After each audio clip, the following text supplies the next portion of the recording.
Assalamualaikum warahmatullahi wabarakatuh. Selamat siang. Kali ini kita bertemu kembali di pertemuan minggu ke-13. Adapun pembahasan untuk pertemuan di minggu ke-13 ini kita akan bahas lebih ke sisi astronomi, yaitu mengenai posisi bumi di alam semesta. Materi ini sebenarnya sudah pernah diberikan di perkuliahan awal ketika kita kuliah sinkronus. Tetapi untuk yang minggu ini akan jauh lebih detail dibandingkan yang minggu pertama. Oke, untuk pertemuan minggu ke-13 ini akan dibagi menjadi 3 part. Jadi ini adalah bagian dari part yang pertama. Kita akan bahas mengenai asal mula astronomi modern. Jadi astronomi berdasarkan dari Yunani kuno ini merupakan ilmu yang mempelajari tentang alam semesta. Termaksud ke dalamnya ada observasi dan interpretasi dari beberapa tubuh planet dan fenomenanya. Beberapa ilmuwan Yunani atau filsuf-filsuf Yunani berpendapat bahwa astronomi ini dapat menjelaskan bagaimana fenomena alam terjadi. Dan beberapa filsuf Yunani juga melakukan beberapa observasi data. Dan ini adalah contoh bagaimana mengetahui orientasi sinar matahari di suatu daerah namanya Sien, tapi dalam bahasa Arabnya yaitu Aswan, dan kota Alexandria. Kemudian ini di Mesir pada tanggal 21 Juni. Dari data ini Eratosthenes menghitung keliling bumi. Dari jarak ini bisa menghitung bagaimana kurang lebih dari keliling dari bumi. Jadi sudut matahari tengah hari berbeda 7 derajat atau 1/50 dari lingkaran sempurna. Ia menyimpulkan bahwa keliling bumi pasti 50 kali jarak antara dua kota ini. Jadi kota-kota ini terpisah 5.000 stadia sehingga memberinya perhitungan kurang lebih yaitu sekitar 250.000 stadia. Banyak sejarawan yakin bahwa stadia ini setara dengan 157,6 meter yang menjadikan perhitungan Eratosthenes tentang keliling bumi yaitu 39.400 km sangat dekat dengan nilai modern yaitu 40.075. Yang berikutnya adalah model yang kita sebut sebagai bumi sebagai pusat alam semesta atau geosentris. Jadi para filsuf Yunani kuno ini meyakini bahwa bumi merupakan pusat dari alam semesta, di mana bulan, matahari, dan beberapa planet yang sudah diketahui seperti Merkurius, Venus, Mars, dan Jupiter ini adalah orbit dari bumi. Kemudian ada juga teori mengenai heliosentris, di mana heliosentris ini meyakini bahwa matahari lah yang sebagai pusat alam semesta, di mana bumi dan planet-planet yang lain itu akan mengorbit ke matahari. Nah, kemudian juga ada yang kita sebut sebagai sistem Ptolemaic. Jadi Ptolemy ini dibuat berdasarkan model untuk alam semesta yang menghitung dari pergerakan planet. Ada yang kita sebut sebagai pergerakan retrograde. Ini merupakan pergerakan semu ke arah barat dari planet terhadap bintangnya. Nah, jadi ini adalah penjelasan dari gerakan retrograde. Jadi gerakan retrograde dari Mars, ketika dilihat dari bumi, Mars bergerak ke arah timur di antara bintang-bintang setiap hari, dan kemudian secara periodik tampak berhenti dan berbalik arah. Gerakan semu mengarah ke barat adalah hasil dari fakta bahwa bumi memiliki kecepatan orbital lebih besar daripada Mars dan menyusulnya. Ketika ini terjadi, Mars terlihat bergerak ke belakang sehingga menunjukkan gerakan retrograde. Jadi ini adalah bagian untuk pergerakan si retrograde-nya. Jadi bergerak mundur ke belakang. Oke, jadi siapa sih yang mengilhami untuk astronomi modern ini? Yang pertama adalah Nicolaus Copernicus. Dan sekarang dijadikan nama konsorsium untuk satelit Uni Eropa. Jadi Copernicus ini meyakini bahwa bumi adalah planet. Dia mengusulkan bahwa model dari sistem tata surya ini meyakini bahwa matahari berada di pusatnya. Kemudian yang berikutnya adalah Tycho Brahe. Tycho Brahe ini mendesain dan membuat instrumen untuk mengukur lokasi dari tubuh dari planet. Jadi observasinya Brahe khususnya di Mars ini meyakini bahwa ini hasilnya jauh lebih baik dibandingkan pengukuran-pengukuran sebelumnya. Kemudian yang berikutnya nggak kalah penting yaitu Pak Johannes Kepler. Jadi Kepler ini setidaknya memiliki 3 hukum untuk pergerakan planet. Yang pertama adalah orbit dari planet itu bukan bulat ataupun bukan lingkaran, tapi lebih ke elliptical, yang artinya akan ada posisi dari planet terhadap matahari itu menjadi yang terjauh dan yang terdekat. Kemudian revolusi planet terhadap matahari ini memiliki kecepatan yang beragam. Kemudian adanya hubungan yang proporsional antara periode planet dengan jarak terhadap matahari. Jadi nanti kita akan kenal mengenai hukum Kepler, di mana Kepler meyakini bahwa adanya hubungan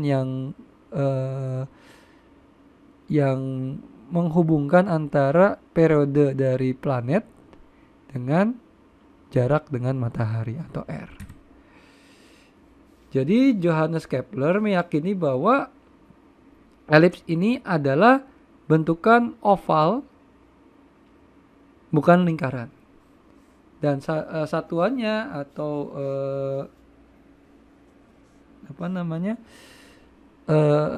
adalah astronomical unit, di mana ini adalah jarak antara bumi dengan matahari yang kurang lebihnya 150 juta kilometer atau sekitar 149 juta 400 sekian, saya agak lupa detailnya. Tapi orang meyakini bahwa semuanya dibulatkan menjadi jarak antara matahari dengan bumi itu sekitar 150 juta kilometer. Dan ini adalah revolusi dari planet, di mana ternyata tidak konstan untuk revolusi planet terhadap matahari. Jadi kalau kita perhatikan hukum luas area yang sama milik Kepler, sebuah garis yang menghubungkan planet bumi dengan matahari menyapu luas area dengan cara sedemikian rupa sehingga luas area yang sama disapu pada waktu yang sama. Jadi bumi berevolusi lebih lambat ketika jauh dari matahari atau yang kita sebut sebagai aphelion, dan lebih cepat ketika terdekat dengan matahari atau perihelion. Eksentrisitas orbit bumi sangat diperbesar dalam diagram ini. Jadi ini adalah ketika bumi berada di posisi terjauhnya, maka pergerakannya akan lebih lambat daripada dibandingkan ketika dia berada di perihelion, di mana itu adalah lokasi terdekat dari matahari. Itu terjadi di bulan Desember dan bulan Januari.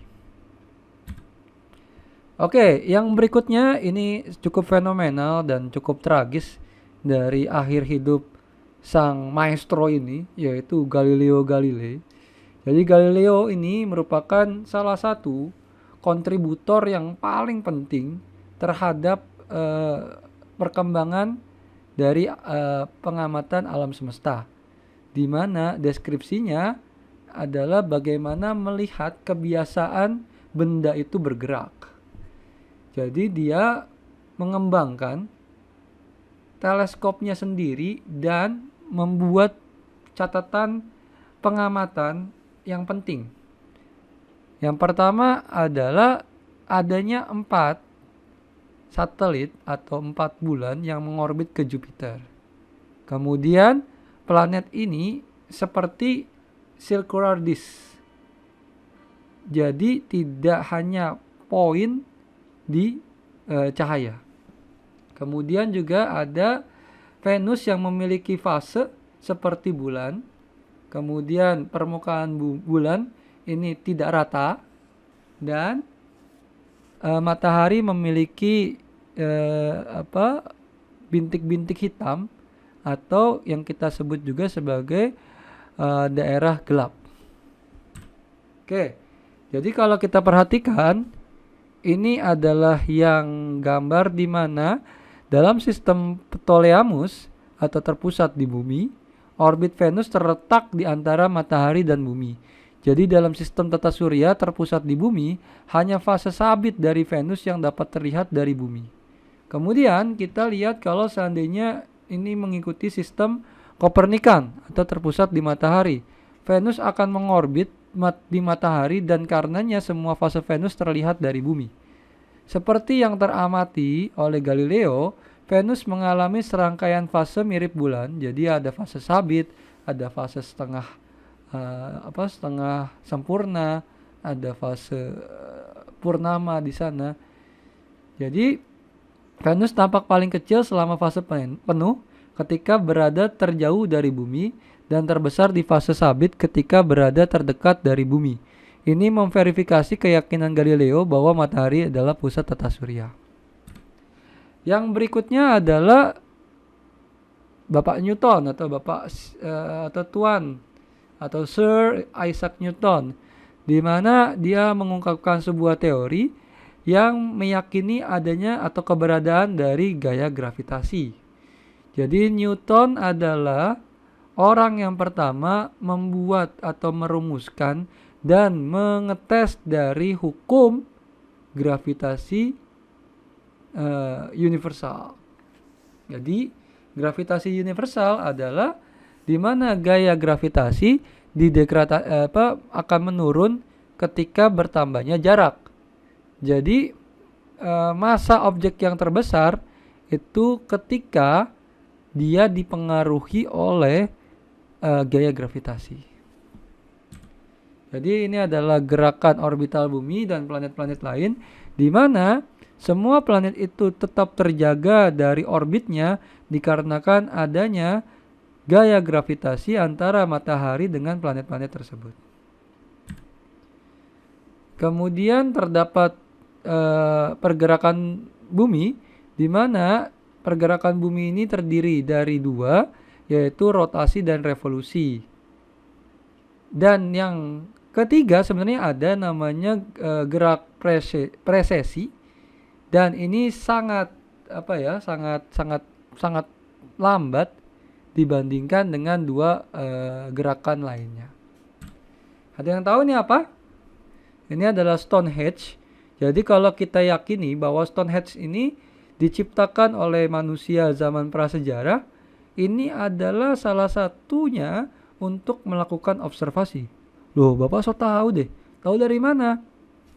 Kalau kalian perhatikan, ini adalah seorang pengamat ketika berada di bawah dari Stonehenge.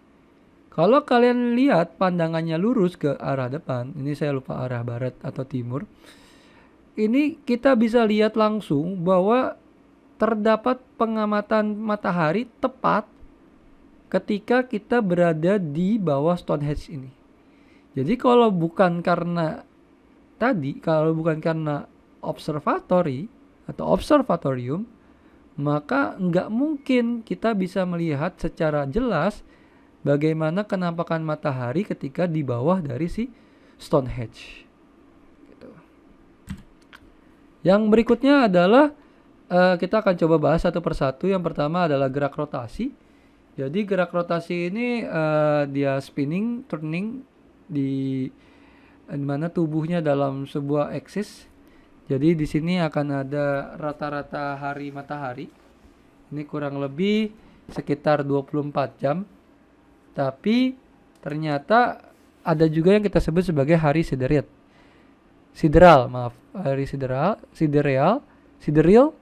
di mana ini kejadiannya itu kurang dari 24 jam atau kurang lebihnya, lebih tepatnya sekitar 23 jam 54 menit 4 second. Artinya ada sekitar selisih sekitar 3 menit 56 second. Tapi nanti akan saya jelaskan bagaimana kok bisa terjadi.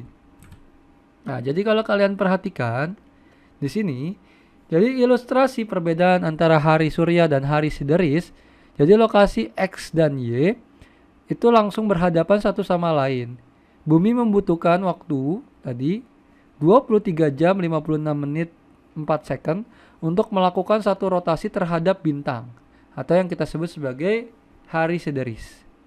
Akan tetapi perhatikan bahwa setelah bumi berotasi sekali gitu dalam satu hari terhadap bintang, titik Y belum kembali ke posisi tengah hari.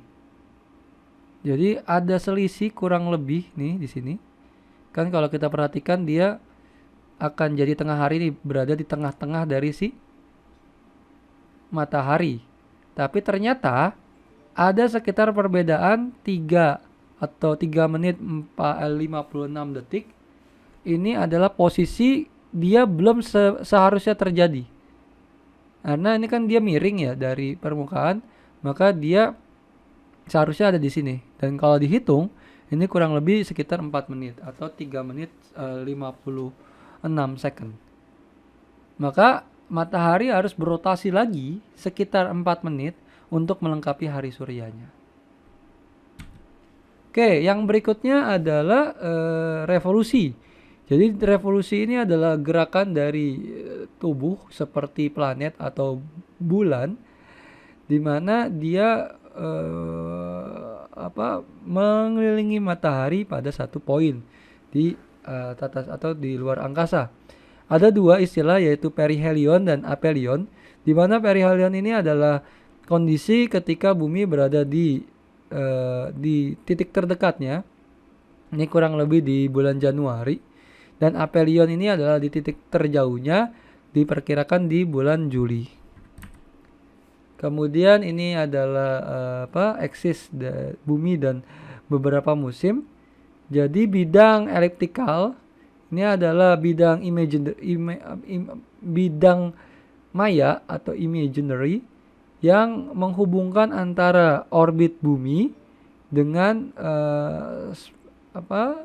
sfer dari beberapa planet. Karena adanya sudut inklinasi di bidang eliptik, maka bumi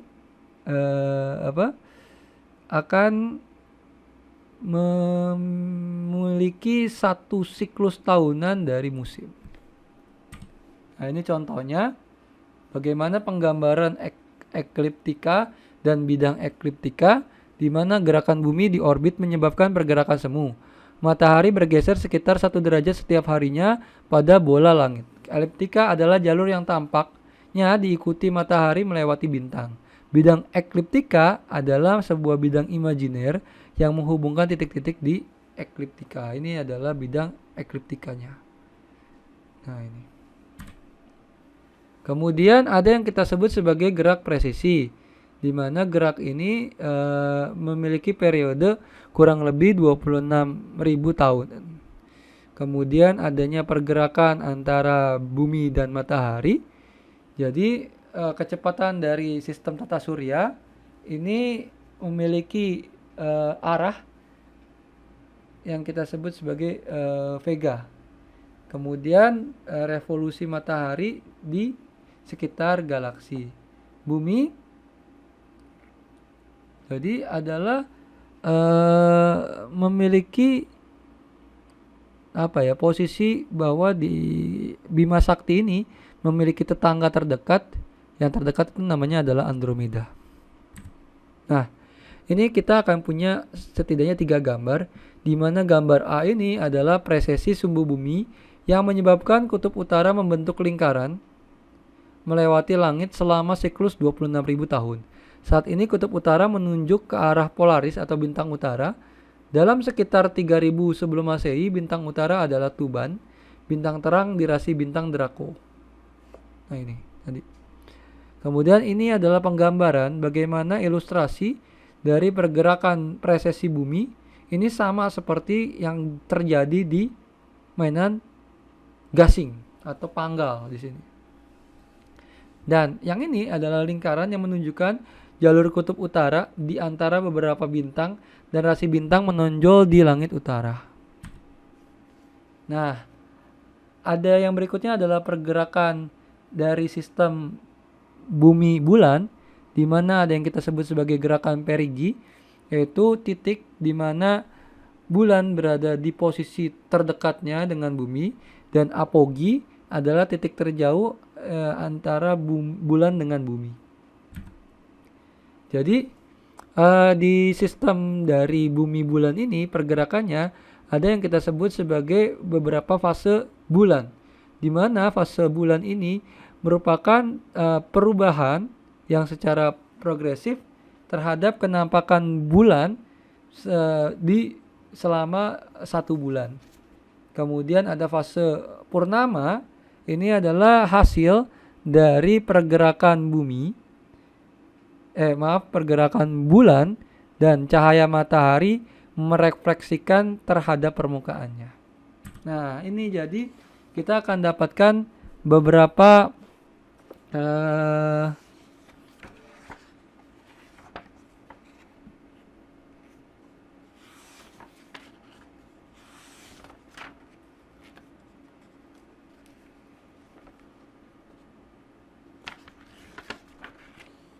jadi kita akan memiliki fase di bulan, di mana gambar A ini adalah gambar luas menunjukkan fase yang terlihat di bumi. Ada yang kita sebut sebagai bulan baru, kemudian ini ke arah kiri, ini adalah bulan sabit, kemudian ini adalah bulan seperempat pertama, kemudian ada bulan cembung, kemudian inilah yang kita sebut sebagai lunar, kemudian balik lagi ke bulan cembung, kemudian bulan 3/4 atau bulan seperempat ketiga, dan yang terakhir adalah bulan sabit. Ini adalah penampakan bulan sabit. Ini adalah bulan 3/4. Ini adalah bulan cembung, dan ini adalah lunar atau bulan purnama. Jadi ada yang kita sebut sebagai pergerakan lunar atau pergerakan bulan atau purnama. Jadi ini kita sebut sebagai synodic month, di mana ini cycle-nya adalah kurang lebih 29,5 hari, dan ada yang kita sebut sebagai bulan sidereal, di mana true period ini kurang lebih sekitar 27/3 hari. Nah, perbedaan dari kedua hari tersebut ini antara yang tadi synodic dan sidereal ini diakibatkan karena sistem dari bumi dan bulan yang bergerak terhadap orbit kepada matahari juga. Jadi periode rotasi bulan ini terhadap sudut dan revolusinya terhadap bumi itu sama, yaitu 27/3 hari. Inilah yang menyebabkan persamaan dari lunar hemisphere dan jadi posisi bulan itu yang terlihat dari bumi itu selalu sama karena efek tadi yang rotasinya yang konstan tersebut. Nah, jadi ini adalah pergerakannya. Jadi perbedaan antara bulan sideris yaitu 27,5 dengan bulan sinodik yaitu 29/3 hari. Jarak dan sudut tidak ditampilkan dengan skala. Yang berikutnya adalah gerhana. Jadi gerhana ini atau gerhana matahari ini terjadi ketika bulan ini berada di satu garis antara bumi dengan matahari, dan bulannya ini menutupi dari matahari menuju bumi. Sedangkan untuk gerhana bulan ini terjadi ketika bumi berada atau dia berada di depan dari bulan, sehingga bulan terhalang mendapatkan sinar matahari, sehingga itulah yang kita sebut sebagai gerhana bulan. Jadi selama bulan baru atau bulan purnama, orbit bulan ini harus harus melewati dari bidang eliptikal dari eklips yang berada di posisi tersebut. Nah, jadi ini adalah kejadian dari gerhana matahari. Jadi pengamat di zona bayangan umbra ini akan melihat gerhana matahari total. Mereka yang berada di jalur penumbra hanya melihat gerhana sebagian. Jalur gerhana matahari ini bergerak ke arah timur, melintasi bumi. Nah, jadi kalau kalian perhatikan, kenapa kok gerhana matahari itu lebih lambat, lebih sebentar dibandingkan gerhana bulan? Karena ukuran bulan jauh lebih kecil dibandingkan ukuran bumi.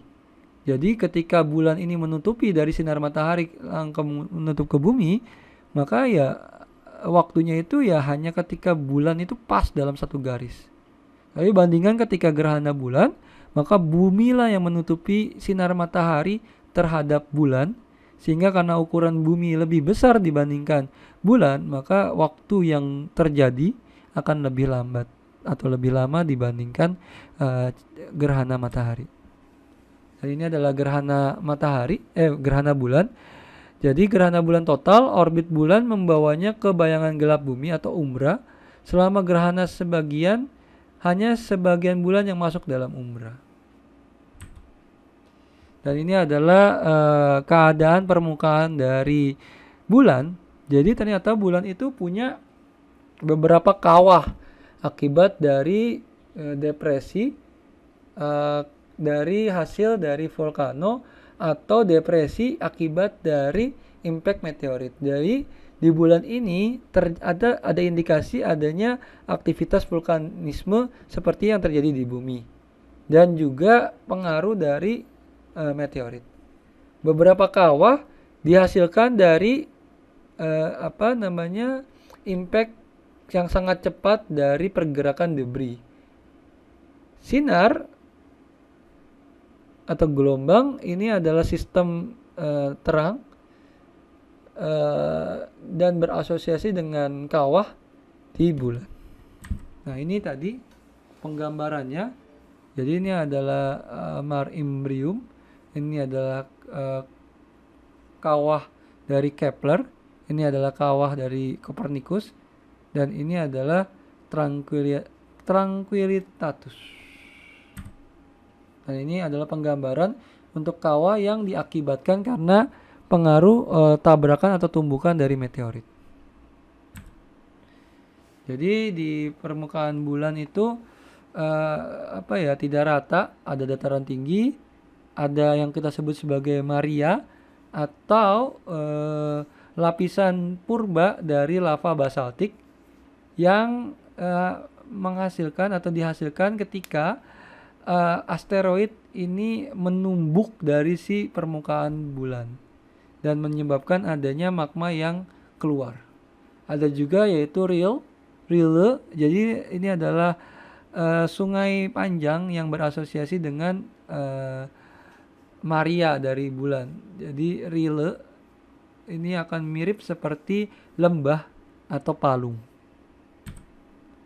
Dan terakhir ada regolith. Jadi regolith bulan ini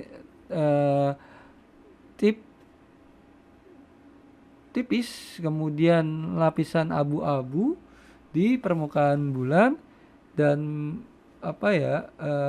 dia tidak kompak dan beberapa materialnya terfragmentasi, yang menyatakan bahwa ini adalah impact dari meteorit.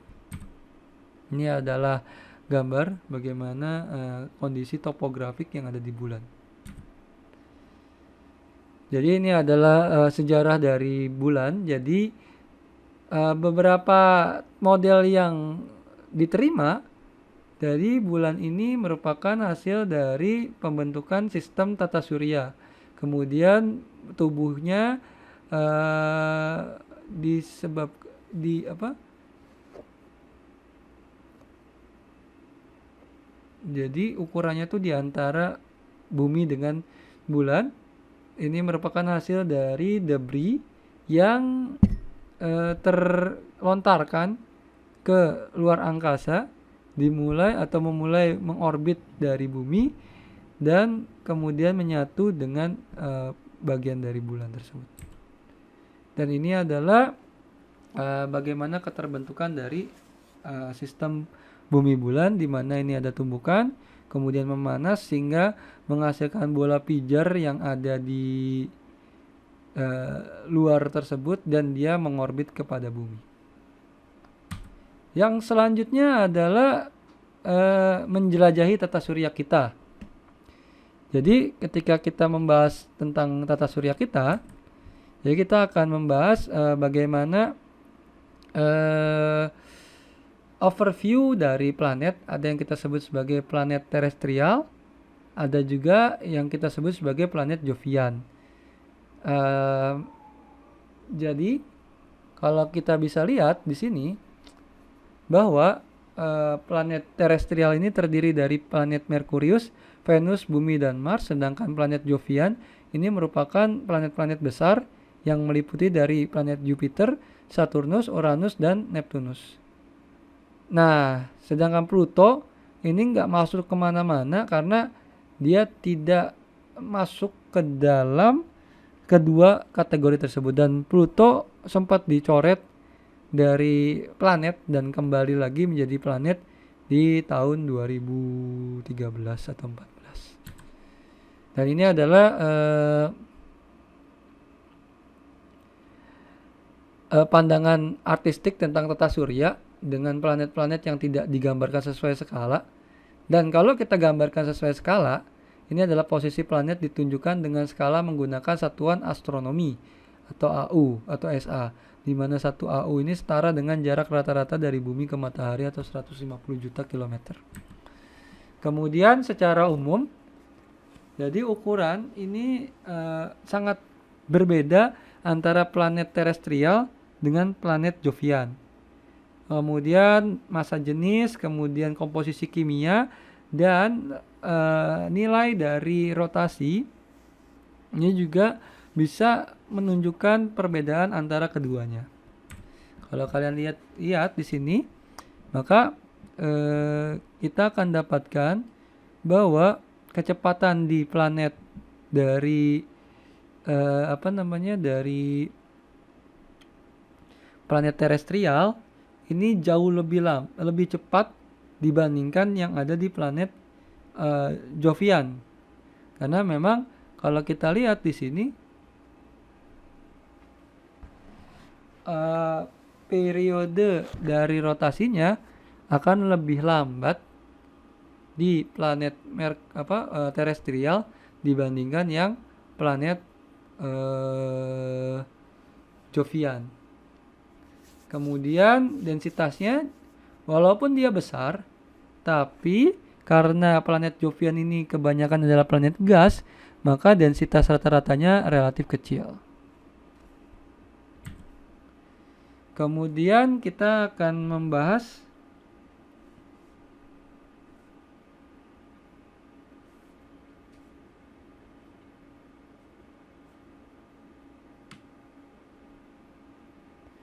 Nah, kita akan coba membahas bagaimana interior dari planet. Jadi ada beberapa komposisi. Jadi kurang lebih bisa dibagi menjadi 3 bagian, yaitu gas, batu, dan es.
Oke, kemudian untuk di atmosfer, kita akan dapatkan bahwa di planet Jovian ini memiliki atmosfer yang tebal dengan komposisinya adalah hidrogen, helium, metana, dan amonia. Kemudian kontras dengan planet terestrial, di mana bumi akan memiliki atmosfer yang paling baik. Ini jadi adalah ukurannya. Jadi tadi Jupiter dan Saturnus adalah kedua planet paling besar di alam semesta ini, tapi mereka itu besar tapi kopong gitu loh. Artinya karena dia terdiri dari gas, maka massa jenis rata-ratanya jauh lebih kecil dibandingkan planet-planet di terestrial. Kemudian bagaimana pembentukan dari alam semesta? Ada yang kita kenal sebagai teori nebular, di mana teori nebular ini adalah meyakini bahwa nebula adalah awan dari gas dan atau dari debu di luar angkasa. Berdasarkan dari teori nebular, matahari dan beberapa planet terbentuk akibat dari rotasi dari debu dan gas. Nah, kemudian ada juga planetesimals. Jadi planetesimals ini kecil, bentukannya tidak reguler atau tidak punya bentuk yang tetap. Kemudian tubuh ini terbentuk akibat dari tumbukan material lain. Nah, ini jadi solar nebular. Kemudian ini adalah bagian dari pembentukan matahari di pusat dari cincin atau disk dari protoplanetary. Dan ini adalah bentukan dari planetesimal yang saat itu. Oke. Kemudian ini adalah lebih ke arah kaitannya untuk komposisi dipengaruhi oleh jarak terhadap matahari dan temperaturnya. Maka karena dekat dengan matahari, maka gak heran kalau di Merkurius itu temperaturnya bisa mencapai 1500 Kelvin. Nah, ini untuk yang komposisinya. Jadi untuk yang Merkuri akan lebih banyak tungsten, aluminium oxide, iron. Dan di Venus bumi ini dia sampai Mars dia akan kaya terhadap silikat. Sedangkan dari Mars atau di sabuk asteroid maka lebih dominannya adalah silika yang kaya akan karbon. Jadi ini adalah Ini adalah Merkurius, planet yang paling panas. Jadi atau planet dengan ukuran terkecil nomor 2. Dia lebih besar sedikit dibandingkan bulan yang ada di bumi.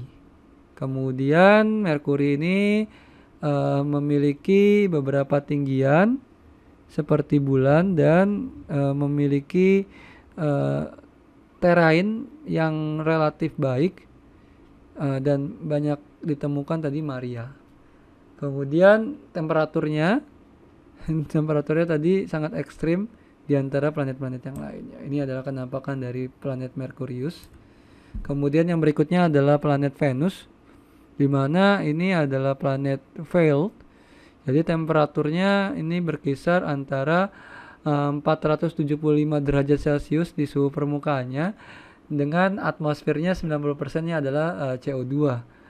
Jadi kenapa kok bisa sepanas itu? Ya ini yang kita sebut sebagai efek rumah kaca. Jadi Venus ini secara ukuran mirip dengan bumi, densitas, kemudian lokasinya juga berdekatan dengan bumi di dalam sistem tata surya. Jadi inilah yang menyebabkan bahwa Venus sering dianggap kembarannya dari bumi. Nah, kemudian beberapa kenampakan di permukaan. Jadi Venus ini di cover atau ditutupi dari si awan tebal yang visible light tidak dapat atau cahaya nampak tidak dapat masuk ke dalamnya. Jadi 80% permukaan dari Venus ini mengandung dari aliran vulkanik. Dan ini adalah kenampakan dari Venus. Kemudian kita nggak akan bahas bumi karena bumi udah sangat gamblang kita bahas di pertemuan 2 sampai pertemuan kemarin, pertemuan ke-12. Maka kita akan loncat ke planet Mars, di mana planet Mars ini adalah planet merah. Jadi ada yang kita sebut sebagai atmosfer Martian. Jadi atmosfer Martian ini hanya punya kurang lebih 1% dari densitas bumi. Jadi di atmosfer planet Mars ini sangat tipis, sangat banyak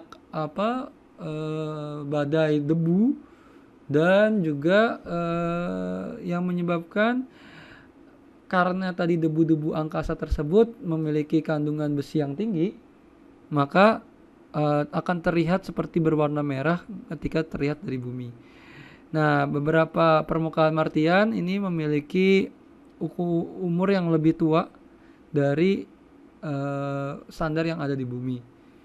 Kurang lebih kawah yang berada di selatan ini terjadi di usia 35 miliar sampai 4,5 miliar tahun yang lalu. Dan ini adalah kenampakan dari planet Mars, di mana planet Mars ini punya gunung tertinggi yang namanya adalah gunung saya lupa, itu ada kurang lebih ketinggiannya sekitar 22.000. Gunung Olympus, maaf. Gunung Olympus ini ketinggiannya kurang lebih 22.000 meter atau kurang lebih hampir 3 kali lipat dari tinggi puncak Everest. Kemudian ada indikasi bahwa dulunya Mars ini memiliki ada sumber air di sana. Jadi berdasarkan pengamatan dari planet Mars, diindikasikan adanya air bawah permukaan yang termigrasi ke atau terpindahkan ke permukaan. Ini jejak-jejaknya.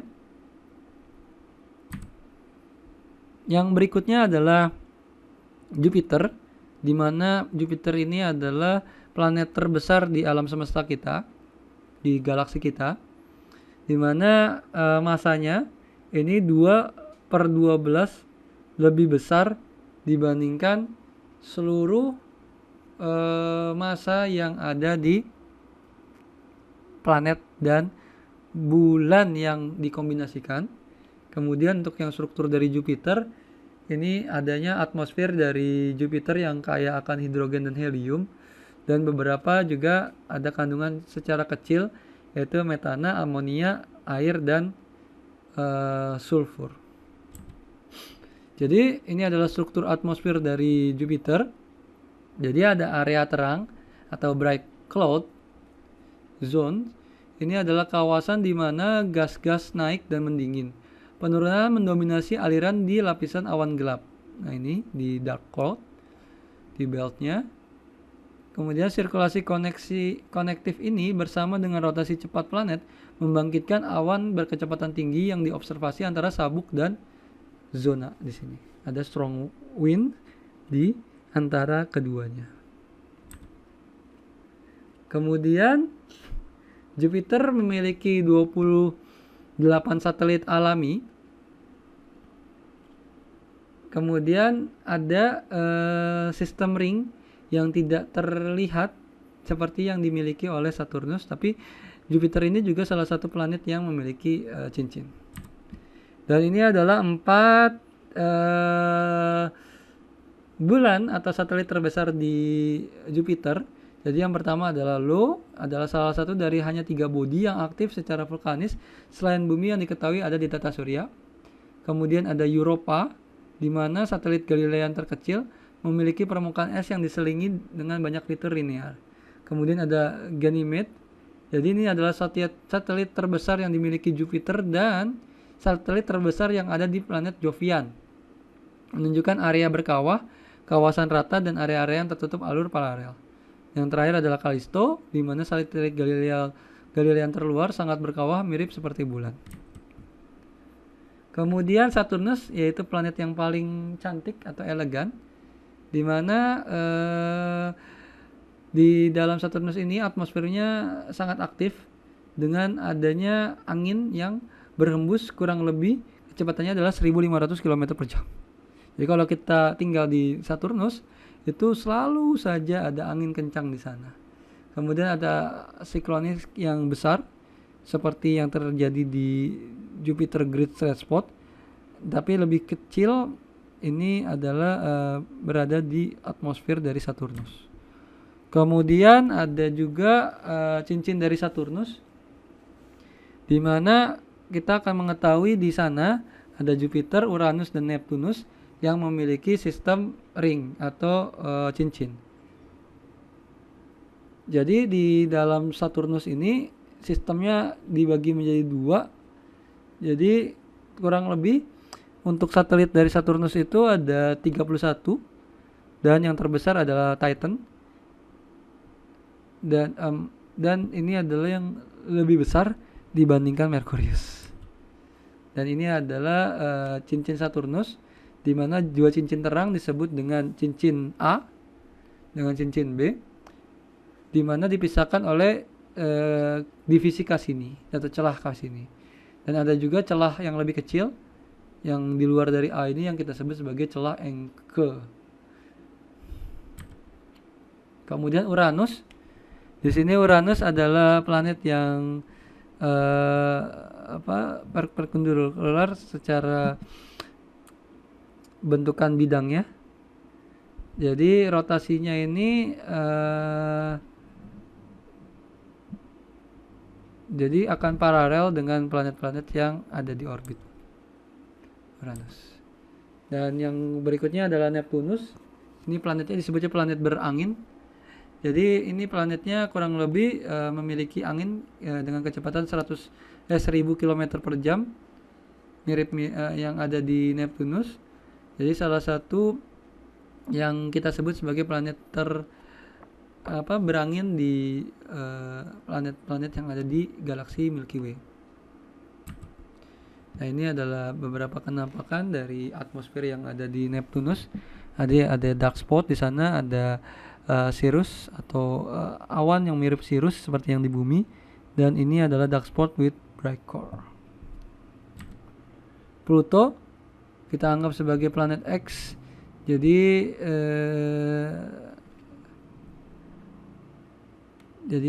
objeknya untuk mengelilinginya seperti itu dari tahun 1979 sampai Februari tahun 1999. Kemudian ada asteroid. Jadi asteroid ini biasanya kecil, di mana tubuhnya adalah tubuh batuan yang diameternya dapat diukur atau dapat berkisar dari ratusan kilometer sampai kurang lebih kilometer. Jadi beberapa asteroid ini punya jalur tersendiri di antara Mars dan Jupiter. Ini tadi orbit dari sebagian besar asteroid berada di antara Mars dan Jupiter. Ditunjukkan juga dengan garis biru adalah orbit beberapa asteroid dekat bumi yang diketahui.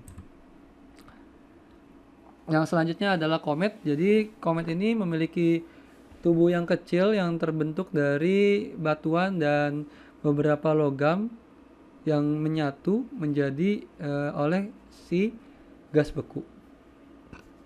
Komet biasanya secara umum akan berevolusi dengan matahari dengan orbitnya yang bentuknya adalah elongated.